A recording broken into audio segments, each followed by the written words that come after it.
Jay. Thanks for having me. Sure. I have a quick question, and the question is, why do we call him God?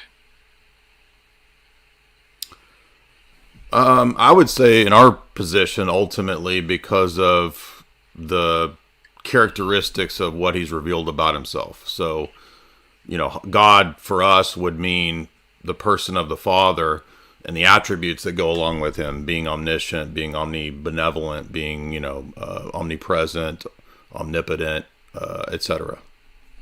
Okay, so what I'm getting at is his name in the Old Testament is spelled Yod-Heh-Vav-Heh, right? Mm-hmm. So this is really more of an etymology question. In the English Bibles and throughout the world, why do we use the name God instead of however you pronounce his name? That's where I'm going with this. Well, I think the Greek term theos is usually what is used, and it's just the word in the Greek that stands for Yahweh or the Lord or whatever. Okay, so you're getting close. Theos is the Greek word, but it's also used of the creator of angels, of demons, and sometimes of men. Right. The Hebrew equivalent is Elohim, and Elohim is also used directly of the creator of angels, of demons, and it's also used of men. That's correct. Where, so can I respond to that? Go ahead. Yes. Yeah, so I'm aware of that, and that's because the term God is a generic term. It's not a proper noun unless it picks out a specific person. And this is an argument that we've made many, many times to Muslims, for example. So I'm familiar with what you're saying, but capital T Theos for us is picking out the person of the Father. But you're absolutely correct that Elohim or gods, in the sense of when Jesus says, I've said ye are gods, that could refer to an angel, a demon, or a human. We agree. All right, sweet. So, with that being said, what we're translating as God is either Theos or Elohim, but Yod-Heh-Vav-Heh is a different word. So, whenever we in the Tanakh or in the Old Testament, when we translate Yod-Heh-Vav-Heh Elohim, we translate that as Lord God. So, we're not even using the term God for the Creator's name; we're using a title, Lord. Well, I mean, in our view, God is, again, a term that picks out either a divine person, the divine nature, or the divine energies or operations in the Old. And we're speaking here of God, the Triad, the Trinity. So I believe in the Trinity as an Orthodox Christian. And in our view, Jesus is called the face of Yahweh, the angel of Yahweh. Then he's given the name of Yahweh throughout the Old Testament. So it sounds like what we call a word concept fallacy, where the idea is that a word has a single referent. But in the case of Theos or Lord, it could refer to a created Lord, or it could refer to the uncreated Lord or God. Okay, so I'm with you on all that. So, and by the way, Jesus died, rose again 3 days later, sitting at the right hand, and his Father's name is Yod-Heh-Vav-Heh. So I'm with you on all that. You don't think that Jesus is Yahweh? Well, he's divine, but he is not the Father. No, I think they're different aspects. There are things the Father knows that Jesus doesn't know. Well, are there degrees of divinity? Yes. Well, in the sense of the divine nature, there can't be degrees of it, right? So the divine nature, for example, is simple, it's uncomposite, it's outside of time, it's impassible, it's not acted upon. These are all classic ideas of what divine nature or the uncreated nature of God signifies. So there couldn't be, if Jesus is fully divine, there couldn't be degrees of that. Or you can't have a quarter or a half of the divine essence or something like that. Right, but angels and demons are divine beings, yes? Divine in a different sense. So there are contradict yourself, right? No, it's not the sense in the first sense. Okay, so there's two differences in divine. Not in the sense of God's divinity. Okay. So when we call an angel Elohim, or when they're called gods, it's picking out a created thing. We're talking about uncreated nature. So you understand it's a word concept fallacy. It might be, except every demon in the Bible that's listed, and I've got every one of them up here. I can go through the whole list for you, both in Greek and in Hebrew. They are all translated exactly as they are transliterated, meaning they are all translated in our English Bibles exactly as they sound in their original languages. Would you agree with that? Translated as they sound. What do you mean? So I'm going to give you a few for instances as an example. So Baal sounds like Baal in the Hebrew. Baal Perith sounds like Baal Perith. Hold on. Yeah, and we believe those are fallen angels. Yes, Merodach is Merodach, Nebo is Nebo, and Adremelech, so on and so forth. Right. Now, there are two demons in Isaiah 65:11 that are not translated. Their names are completely untranslated. Have you ever looked up that verse? Yeah, I've read Isaiah many, many times. All right. In Isaiah 65:11, there's two demons in there.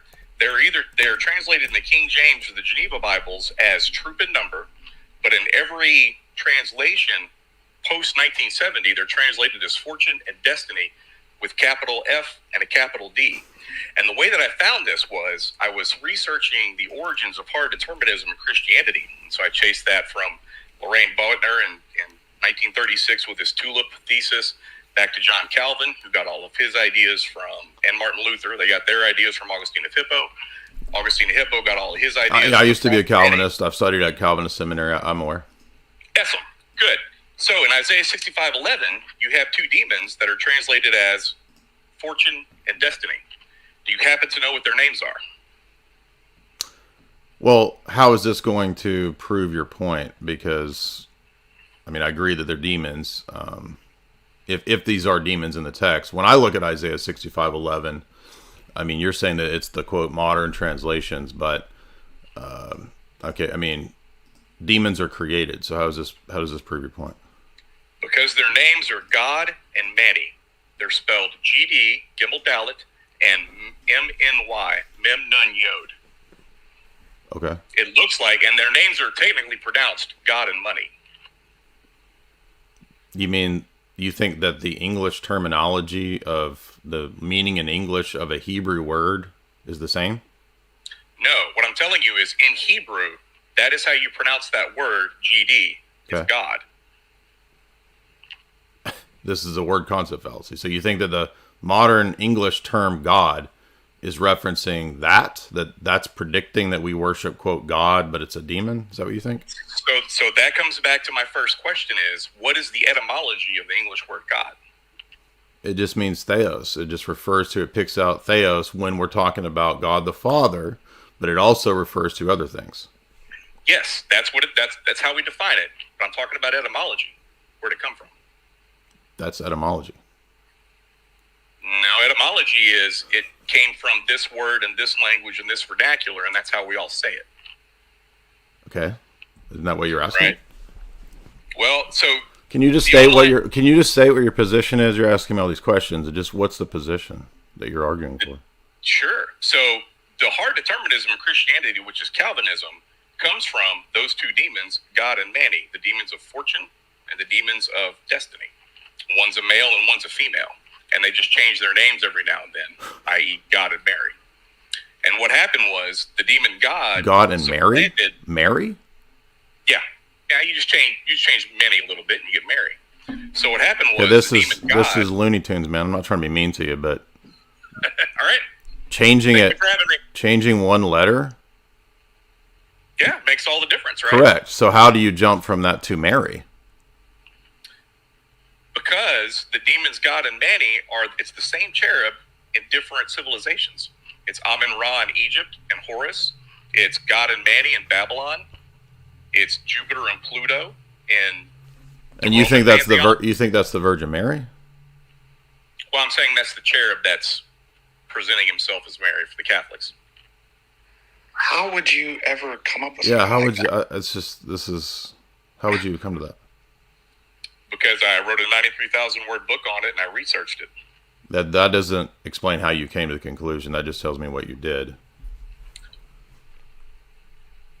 Well, rephrase your question. It's a non sequitur. So first of all, changing one letter in many words gives very different conclusions and reference as to who the word is picking out. So the fact that you're saying that, well, I just changed one letter and it's really close to Mary. I mean, this is like, you don't see why that would be a problem? Well, if you look up Mem Nun Yod in Hebrew, Nun is a letter that's used to change a name and to disguise a name. Okay. So Are you familiar with like the way, let me give you an example of where this would be a problem. Like the way that Freemasons talk about Solomon. Have you heard this argument where they say, well, look at the name Solomon. It's Sol, it's Om, and it's On. Sol is the Latin for the sun and the sun god. Om is the, the Buddhist Om, right, chant that they do. On is the Egyptian deity On. Now, the word Solomon is a English transliteration of Shalom. Has nothing to do with Sol, Om, and On. Okay, so there's a tendency in a lot of esoteric-minded people or Masonic-minded people, various Hermeticists or whoever. I'm not accusing you of that. I don't fully know your position, but I'm just stating that it's all kind of based on, if you're familiar with Jordan Maxwell, for example, the famous conspiracy dude, right? He would always kind of come up with these creative switching of reference to show that because in one context the word means this, in another context the word means something very very different. The word then is meaning both things or can be identified with one referent. So do you know when I'm saying that it's a version of word concept fallacy, do you know what I mean by that? I agree with you 100%. With you spot on. But how would you agree with me if that's what I'm saying is the move here that you're making that's a mistake? Because you can find God in the text, in the Hebrew text, and it was covered up. If you'll indulge me just for one more quick point before you can me. I'm listening. All right. So let's assume that God and Mani are the demons of the Babylonian demons of luck or fortune and destiny or fate. And I stumbled upon them. You asked how I found this. Let me answer that first because you did ask that question. The way that I found this was when I was researching the elect, I wanted every time the word the elect, choose, or chosen was used in the Bible, and I was going to put it in an Excel spreadsheet so that I could show you that it was just a mundane word where somebody was choosing something. There's 224 instances of that, and the way that I found Isaiah 65:11 is because the Creator chose Israel for destruction because of something they did. That's how I found Isaiah 65:11, was just by doing my homework. So let's assume that God and money are the demons of luck and fate. In Luke, whenever Jesus is telling them that you cannot serve both God and money, assume my proposition is true. The reason that he's telling them that you can't serve them both is because you either live your life as if everything is chance or luck, or you live your life as if everything is fate or destiny. That's why you can't serve those two masters.